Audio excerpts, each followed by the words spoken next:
Thank you, Deputy Speaker. Deputy Speaker, it was the psychiatrist from Martinique, Frantz Fanon, who, upon examining the conditions under which people lived, boldly proclaimed, "When we revolt, it is not for a particular culture. We revolt simply because, for many reasons, we can no longer breathe."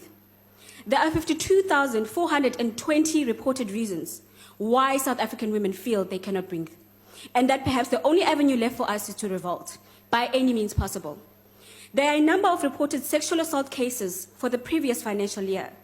Thousands more cases of rape, assault, harassment of women have never been reported because our criminal justice system is not friendly to abused women and children.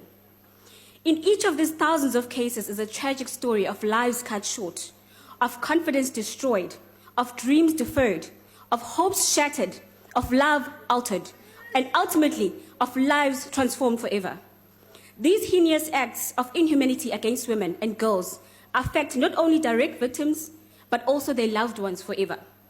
The families of Precious Ramabulana, of Uyinene Mkhwetyane, of Anine Boysens, of Aviwe Velem, of hundreds of thousands of more women who are raped and killed will also be scarred for life.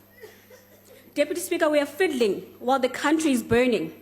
We are engaged in endless talks while there is no guarantee that I will arrive at home unharmed tonight. While there is no guarantee that the young toddler at creche will not be raped and killed the next hour. While we don't know if the woman in the office next door is forced to perform sexual acts for favors in order to keep her jobs. The state has been rendered powerless, and as women, we indeed can no longer breathe in this society. Women have suffered the most from the neoliberal reality of the past 20 years under the ANC rule. The vicious circle of triple oppression based on race, class, and gender has not been broken for black women in particular. We recognize that while patriarchy and sexism are pervasive in our society, it is black women who suffer the most from gender-based violence.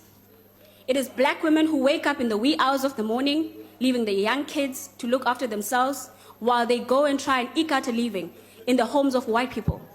It is black women who stay in the ghettos, face head-on the reality and the daily stench of our rotten society, which makes it okay for people to live with rats, with fleas, and with human beings who have been transformed into beasts. It is black women whose professional accomplishments and skills tend to mean very little in their political parties and their respective working environment because men have appropriated themselves the right to dictate the fate of women. It is black women who endure the most pain, the most atrocious rapes, and most violence. It is for these women that I speak. Up to now, interventions for dealing with violence against women have been superficial. They've been half-hearted. They've been based on the wrong understanding of the root causes of the vulnerability of women.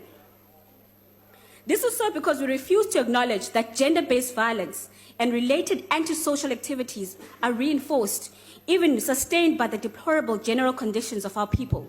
Therefore, a key to female emancipation is de-emancipation for all.